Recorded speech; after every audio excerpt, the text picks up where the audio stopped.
wonderful event called Digital Banking Solutions Day.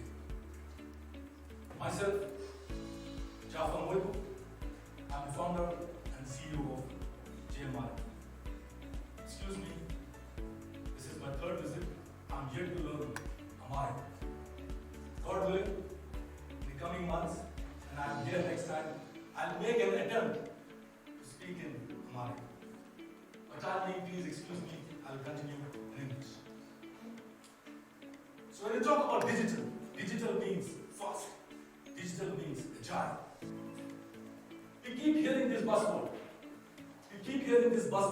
Digital transformation, digital transformation, digital transformation. What is this strange anymore? I'm going to spend some time in this session talking about digital transformation. But before I do this, there is an interesting slide in front of all of you. Let me spend a minute or so talking about this slide. Here, you have a scenario, you have a situation where a digital transformation consultant is trying to sell the concept of digital transformation to a prospect customer, which is a bank. Understood the situation? Now, let us see how the conversation goes. If you are facing this side, on your left-hand side is the consultant, and on the right-hand side is the bank. So, the conversation goes like this. The consultant asks the bank, are you ready for digital transformation? The bank says, sorry, can't see your slides. The consultant says, could be. There is a video plugin in this presentation. Maybe you may have to download a video plugin.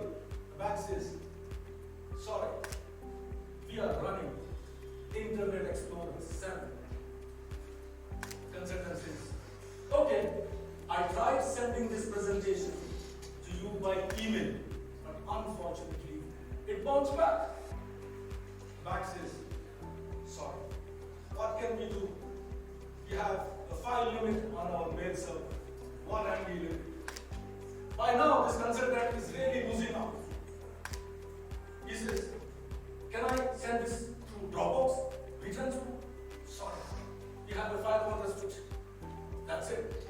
The consultant by now has lost it completely. Google Docs. The consultant says, come on, tell me, how can I present this to you? Customer says, the bank says, please fax the presentation. I can see a lot of smiles on the faces.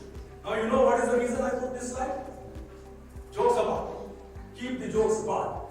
There is a very strong message. There is a very strong takeaway from this conversation, from this slide. May I have some answers from the audience? Please. Yes, Mr. Shimmels.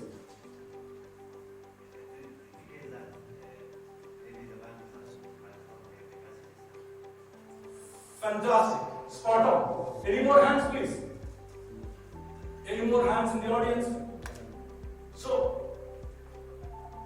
the key message, the key takeaway is, if you need to embark on a digital transformation journey, please give a gift.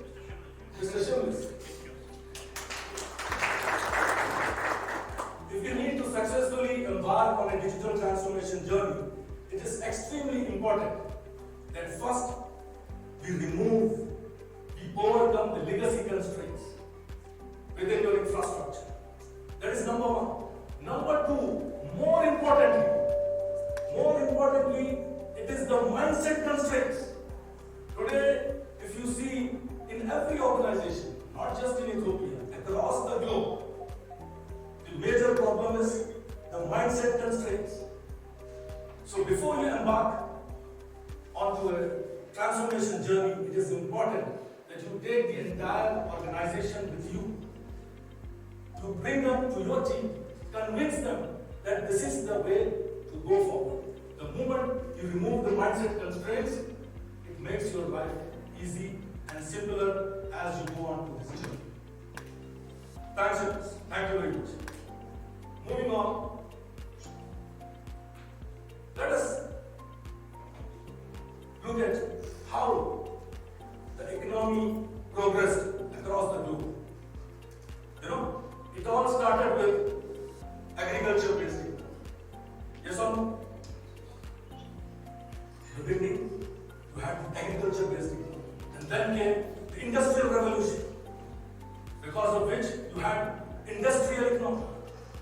Then came the wave of knowledge-based economy. Then in 1990s, there was a big wave of internet-based economy. Yes or no? Now, it is the time for digital consumer economy. Sooner you and me understand this, better it is for all of us. Let me take a pause. Here the subject is digital transformation. So always linked into digital transformation. Why? Why Ethiopian banks should spend millions of dollars getting into a digital transformation? Time, money, resources. What is the reason? Let us try to find out some pointed conclusions. And for that, you need to look at first what this country has to offer to banking and financial services sector. I'm sure you will agree with me, banking is changing worldwide very, very fast. But the rate of change, the pace of change is much, much faster in Africa, in this region. Agree? Now, this change is completely driven by the plethora of opportunities which for banking and financial services sector. Let us look at what are these opportunities. Let us look at some data points from Ethiopian parlance as a country. Today, Ethiopia is close to 112 million population. Am I right? Out of this 112 million, you have close to 65 to 70% population unbanked. They don't have access to financial services. Am I right?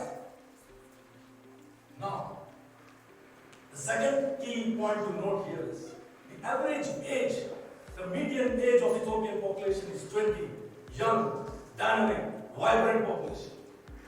You have 45 million mobile users. You have 25 million internet users. You have millions of social media users. If you want to grow your business, what should be your strategy? You need to reach them. You need to access them. Financial inclusion, agency banking. Maybe in the remote places you don't even have electricity, tablets, laptops which are powered with solar energy.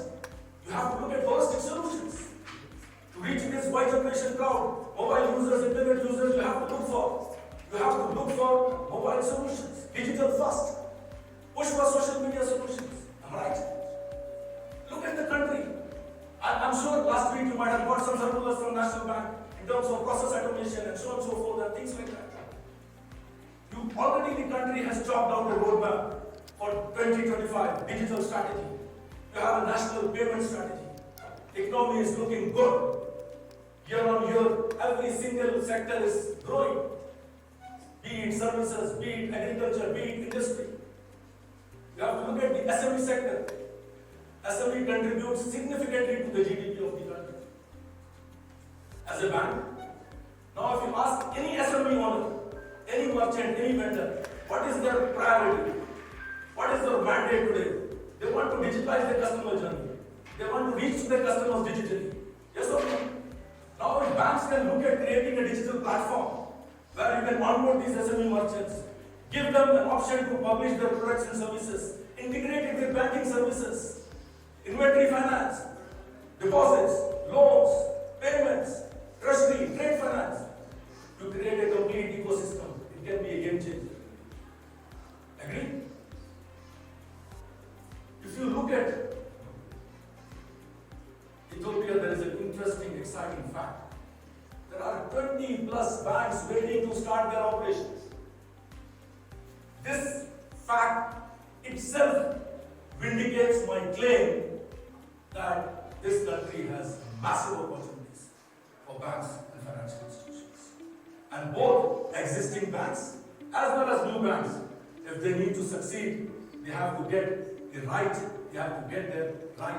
digital strategy. It has to be a digital-led strategy. So in short, in summary, why digital transformation? Why do we spend so much of money?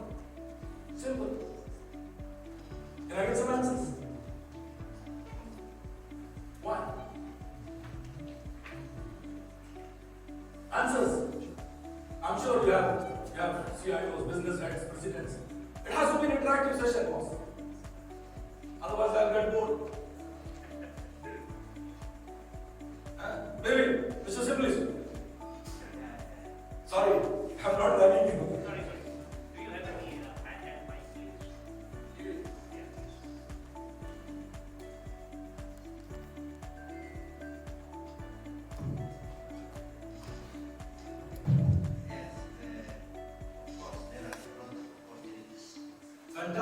said it. You are spot on. Simple. No brain flow. It's a no-brainer. Why to do digital transformation? Because there are massive opportunities. You need to capitalize on these opportunities. You need to overcome your legacy constraints. You need to retain your profitable customers. You need to increase the share of wallet of your profitable customers. You need to increase your market share before the competition eats into your market share. Agree? There is an interesting slide here. It has a very strong message. Banks, financial institutions who are running legacy system, they are like caterpillars. They are like caterpillars. Now, if you get your digital transformation strategy right, this caterpillar becomes a butterfly. If you get your digital transformation strategy right, this caterpillar becomes a butterfly. But if you get it wrong, what happens? This caterpillar becomes max, a fast caterpillar. Caterpillar, fast caterpillar. Now, how to get this transformation right? How you want to make this caterpillar into butterfly? 5 important aspects. Can I get some answers from the audience, please? I have lots and lots of surprises, including one trip to Thailand. No answers. Please. Yeah, the first thing there should be the right vision. There should be a right vision. Right vision, absolutely right. Yeah, the second thing, in my opinion, there might be a much of that, say, the banks or the institution has the right process. Right process. Okay. The other thing is the people which are going to do these transformations. So it's a culture from the people as makers. And then finally, the right technology is the right partner. But is my opinion. He is spot on. Shibboleth. Around 5 tickets every month. You have a Thailand ticket. Sponsored. Anyone else who would like to share your views on each other? So 5 points I just summarize. One is, first, remove legacy constraint. Second, mindset, culture. That constraint has to go. Right solution. Right technology is set. Right solution stack. Right partner. And right way. If you combine all these 5, this caterpillar will become butterfly. But if you are having a biased view before even getting into, I want to go with Temenos, I want to go with XYZ, you have decided. It's a biased view. You pick up a biased view when you get into a solution and then you top it up with a poor execution. What happens? Caterpillar, fast caterpillar. Ladies and gentlemen, I want to spend some time on next few slides. Very important from Ethiopian parlance. Now, as a bank, if you have to become the true winners, if you have to become the true Ethiopian lion, there are 4 key tenets which you have to keep in mind. First, digital first, omni-channel capacity. Number 2, client-focused, compelling offers. Number 3, simpler, digitalized banking models. Number 4, future-proof technology, legacy free. Let me spend a couple of minutes talking about each one of them. The first tenet is digital first, omni-channel capacity. Just a while ago, I shared some statistics about the mobile and internet adoption. 45 million users, 25 million internet users, passive, millions of social media users. So, banks must look at digital first strategy. They should push as much transactions, as much sales, as much conversations through mobile channels. Mobile channels. Plus, top it up to see that as much as possible you can have services on self-service mode, where you don't have to intervene. Customers can come in and do their own self-service. Number 2, we spoke about massive unbanked population. You need to look at ways and means to reach to this unbanked population by having partnership with telcos, through fintechs and so on and so forth. The second key tenet to become a true Ethiopian bank is client focused, compelling offers. If you look at the Ethiopian population, it is a brutal fact. Let us agree, you and me. The majority of the segment is is a lower income segment. Yes or no? Do you agree? Did I say anything wrong? No. If that is the case, then every bank should have financial inclusion on top of their agenda. Financial inclusion on top of their agenda. You need to see how you can come out with low-cost financial services for these clients. Through telcos, through fintechs, through third parties, through agency banking. Agency banking is a must here. Agree? Now, it will not give you immediate results. This low-cost penetration will not give you immediate results. It will give you results over a period of time. Believe me, if you implement the strategy properly, over a period of time, you will have a huge, massive deposit, low-cost deposit, which can be for your advantage to grow your business. Let me tell you a success story in India. In India, there is something called Jan Dhan accounts. These Jan Dhan accounts, government use these accounts to transfer money directly to poor people. And believe me, today, top 10 banks in India has created a massive deposit base, which is low-cost deposit base, which is being used to grow their business. And the same thing can be replicated in Ethiopia. Agreed? But from where to get the major revenue? You just can't focus on low income in the beginning, right? The bank has to grow. And that is where you have the middle income population. Your 65-70% of revenue pool will come from the middle income. And how you are going to take market share? You have to be client focused. You have to be customer centric. You have to create compelling value proposition for your client based on client needs, based on client's price points. Friends, I would like to share this slide. This is a very important slide. We have got live businesses in front of us. These are live successful businesses who have done major disruption across the globe. Look at Amazon. Amazon didn't destroy the retail industry. Retail industry killed themselves because of poor customer service. What Amazon did, they exploited the poor customer service. They gave options to their clients. They gave massive discounts. Same goes. Netflix didn't kill Blockbuster. Blockbuster killed themselves. What Netflix does? They made movies available to view anywhere, everywhere. They had omni-channel adoption. Options to be choice-led, customer choice-led disruption.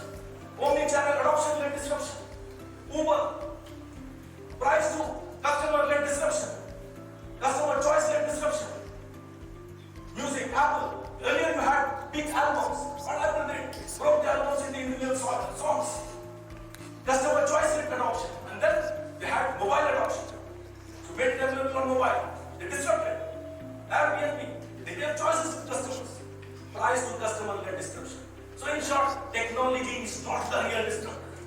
Being not customer-centric is, this is a very strong statement. And as I said, if you want to stay relevant and if you want to become the true Ethiopian line, the focus has to be customer-centric focus. Compelling value proposition for your clients. Third key tenet, I said simpler digitalized banking models. Simpler digitalized banking models. Here in 2 lines I would say focus on end-to-end automation. Start with customer-facing processes. The source, onboarding. Onboarding is the biggest challenge in all the banks today. Yes or no? Agree? Onboarding has to be your priority. Account opening should be your priority. Loan application should be your priority. Loan processing has to be your priority. Then comes the middle office. Because that is not customer facing. To become a paperless bank, that is required. Credit process, trade finance process, all those other middle office is required. But on top priority, you have to look at customer facing processes.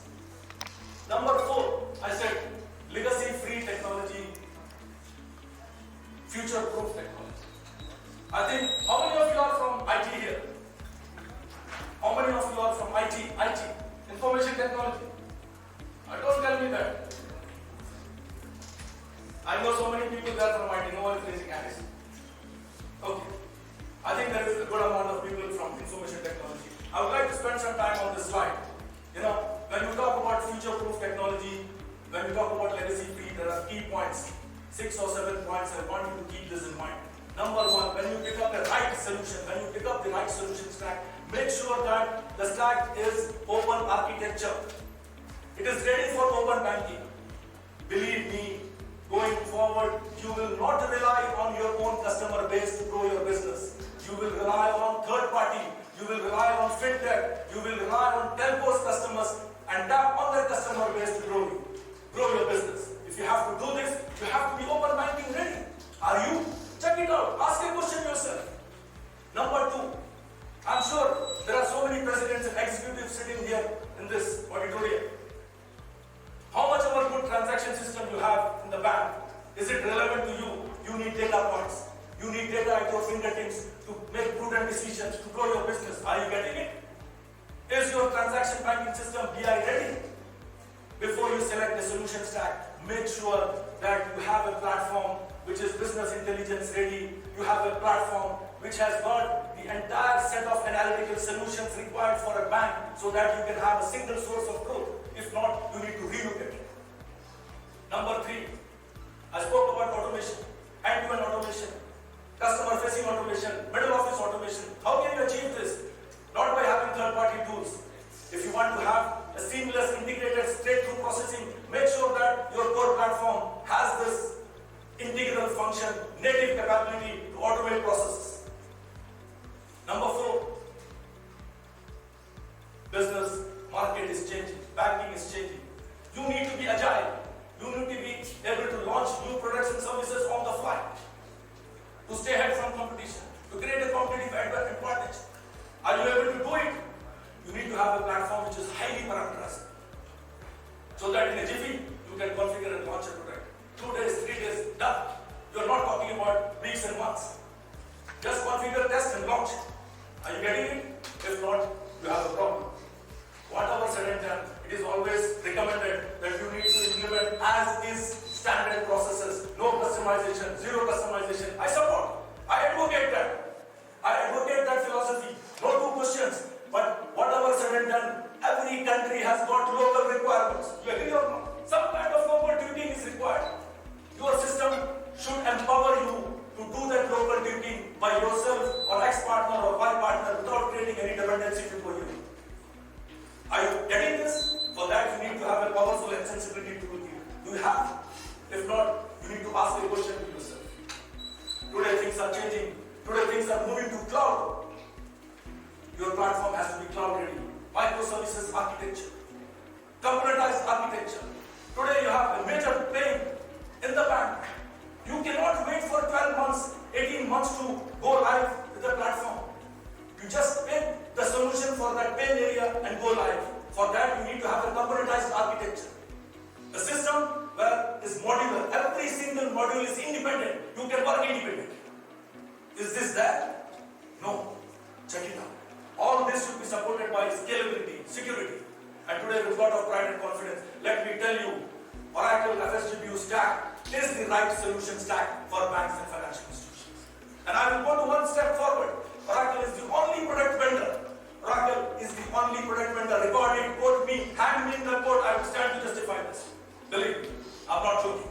Only product vendor which is both a technical giant as well as a business application giant. Other vendors, what they do, they pick up a technology piece and they build the application on top of that. Technology is changing rapidly. It is changing rapidly. And then you do catch-up game. Couple of years you are behind. You have an outdated system. You spend millions of dollars to transform the system because you are on outdated technology. You get me? Whereas with Oracle, they invest 6 to 7 billion every year on R&D, on technology, on business application. And these technological advancements, they cut it across the business application stack. Every time, quarterly release, half-yearly release, annual release, so that your investment is secured and future-proof. You have perpetual licenses. Believe me, the latest version today has all the latest technology trends which is important for business applications. A customer sending a mail to the RM, transfer balance from X account to Y account.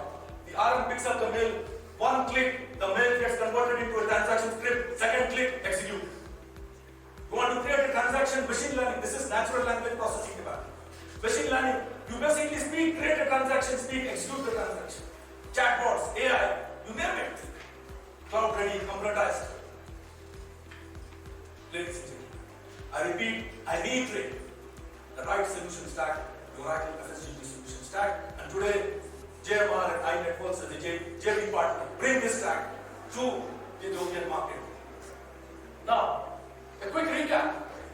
It's very important to go these words should go in our mind. The true Ethiopian line is more digital, is more client focused, is more competitive, and above all, is more inclusive. I repeat, more digital, more client focused, more competitive, and more inclusive. Just look at the clientele of Oracle across the globe. That numbers itself will vindicate my claim of all what I have said about Oracle being the right solution stack. Massive clientele, 2,000 plus banks, financial institutions using Oracle banking capabilities. 18 out of top 20 banks worldwide uses Oracle banking capabilities. 88 out of 100 banks across the world, top banks uses Oracle banking capabilities. You have 250 plus deployments in Africa, 150 plus banks in Africa is using. If I am not wrong, more than half the banks in Ethiopia use Oracle banking. Yes or no? Yes? Agreed? Top 5 out of 10 banks in Africa uses Oracle banking. All what I have said. Digital ready, simple, microservices ready, 2000 open banking APIs ready. We are talking about ready for API-led partnership. This is what Oracle has to offer. Let us look at some more statistics. Oracle's footprint is there in 140 plus countries. In the last 3 years, worldwide, we had 190 plus digital transformations. Massive number. Look at some numbers in East Africa. In East Africa, I spoke about Ethiopia, look at Kenya, Tanzania, and Uganda. Almost all the key brands are using Oracle banking solutions. And the most interesting thing, irrespective of what business model you are operating, you want interest-free, you can have an interest-free bank. You want a conventional bank, you can have a conventional bank. You want to create an interest-free window in a conventional bank, you can do that. You want to run a retail domestic, you can do that. You want to run a retail international, you can do that. Retail regional, corporate, institutional, microfinance, virtual bank, you can have a digital bank, branchless banking. Let me tell you, all of you, JMR is doing one digital bank implementation today in Malaysia. It is in UAT stage, and God willing, next month we are going live. It is a completely branchless bank, complete digital bank in Malaysia. Both, huh? Yes, it is basically running on Islam, interest-free. It's an interest-free. Now, let us look at what analysts have to say about Oracle. Forrester, Gartner, these are top 4 analysts. They simply say Oracle is the leader as far as digital experience is concerned, as far as digital banking is concerned, as far as retail banking is concerned, as far as corporate banking is concerned. Oracle Core is digital by design. By design, it is digital. Look at the latest version of Oracle Flexible. All what I have said as the key ingredients of the right solution is there in Oracle Stack. Moving on. So we are talking about, am I boring you guys? Huh? Can I continue? Interesting? Okay. No. What is the time? Okay, no problem. So, we are talking about, we said caterpillar to butterfly. So, we said to become from caterpillar to butterfly, you need to remove legacy constraint, you need to remove mindset constraints. You need to have the right solution, you need to have the right partner, and you need to do things in the right way. First, 3 is done. Right solution, over. Let us talk about right partner and the right way. I'll spend a few minutes talking about this, and I will use a slide which has some data from Gartner. Gartner did a research across the globe. They picked up 100 banking projects. And you know what they found? Out of these 100 banking projects, 50 projects failed in one or other dimension. Time, quality, or money. That is budget.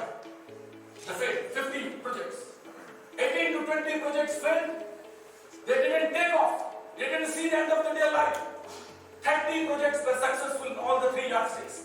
And they found out there are 10 key success factors, which is key critical for a success of a core transformation, digital transformation. 6 of them are marked in red, 4 are marked in blue. The ones which are marked in red is owned by the bank, by the customer. The ones which are marked in blue is owned by the vendor, SI line.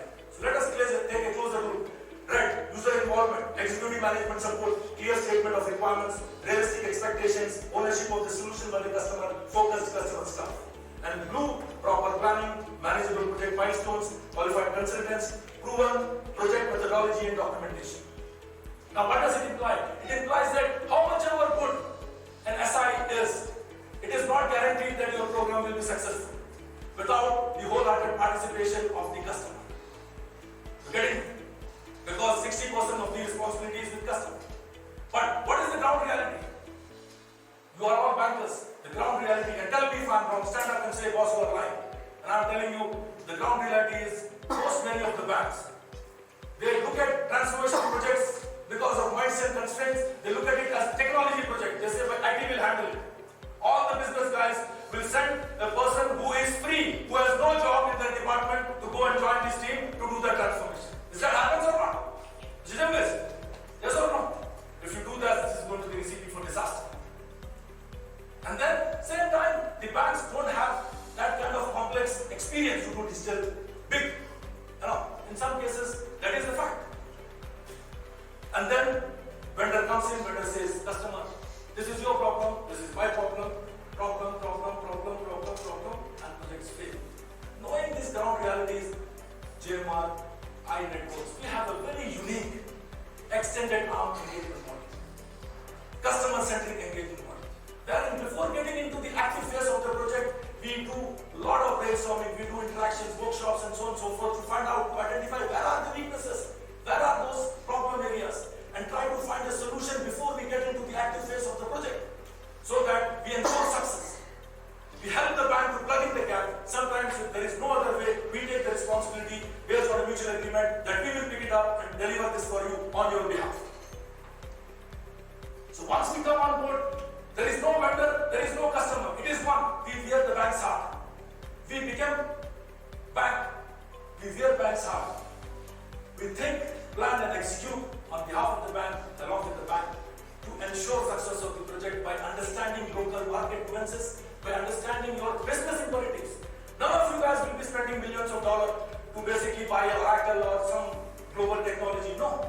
You are spending monies because you want to grow your business. It is important us to, as a partner, the right partner, to understand which are those business imperatives and make them as project objectives.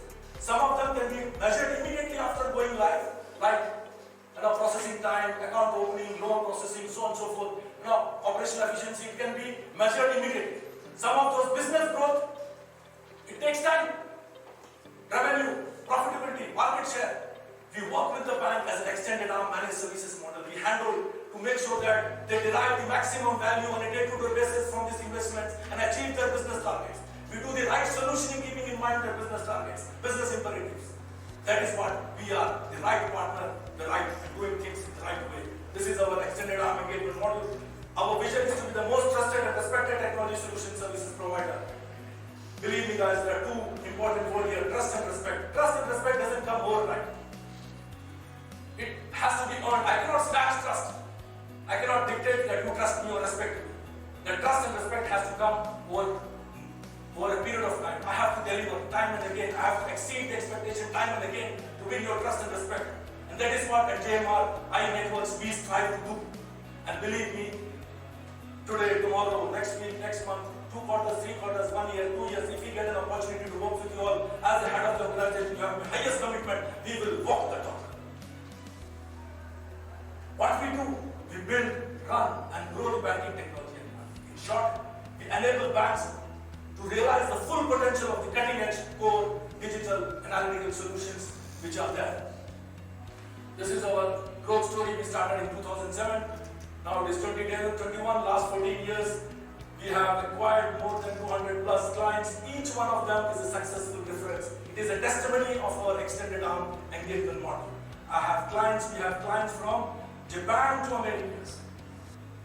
We have projects running in Japan for multiple years. Japan is a country where quality is the Most important, if you can penetrate a market like Japan from business perspective, you've done it. Okay? We are the oldest, we are the first Oracle Platinum partner worldwide, not in Africa also. Oracle is an acquired company of iFlex, and we are the first Platinum partner fully specialized. Today we operate in 30 plus countries, we have close to 600 plus people. We are here in Ethiopia as a joint venture with iNetworks. And we spoke about the extended arm model. These are some of our references. Now, as I said, on the right side, if you see, your left hand side, if you see, these are large transformations which we are doing. 7-country transformation in Oceania, 8-country transformation in West Africa, 10-country transformation in East Africa and Asia Pacific. Bottom, you can see some of the recent means, last 1 month, 30 days, 45 days. And left side, we are talking about some of the references. Today, as I speak, we have 73 engagements running across the globe. Now, integrated partner model. We are talking about here, we are here. Oracle, I have the Oracle rep, Mr. Zaid, who is responsible for this territory and the home countries. He is here as part of this event. I am representing, my colleague is representing JMR, and we have this iNetwork team here. You know, together we work on an integrated partner model. You have the right solution from our OEM principal Oracle, and JMR and I are your right partners doing things right way. We take care of the entire application stack, digital, core banking, analytics, and so on and so forth. And iNetworks take care of the infrastructure stack. We talk about security, networking, digital, hardware, whatever you say, cloud, anything to do with infrastructure, it is handled by them. Together, we create the maximum value for our clients to embark on digital transformation where they can make sure that success is guaranteed. That is the beauty of integrated partner model. A minute, I'm just winding off, spending a minute or two talking about our strategy for Africa. Here, we believe in near-shore always, close to our customers. So, we're talking about training and support centers in 5 countries in Africa. You have Kenya, Nigeria, Egypt, South Africa, and Ethiopia. And very soon you will hear from Oracle in the coming quarters that we are going to come out with subscription-based licensing for core and digital and analytics, all these areas. And then we have an option to go on cloud. Most of the customers will prefer to be in the country because of regulations and things like that. We are looking at venturing into complete hosted model where we will build, run and grow the banking technology landscape for our customers so that our customers can focus. Now Mr. Shivlis has already taken the gun from his pistol and said, boss, if you are going to run the technology for us, where am I going? I'm just joking. So this is an option for the clients to explore and look at. So in summary, this is a slide for you to go through. In summary, last 2 lines from my side.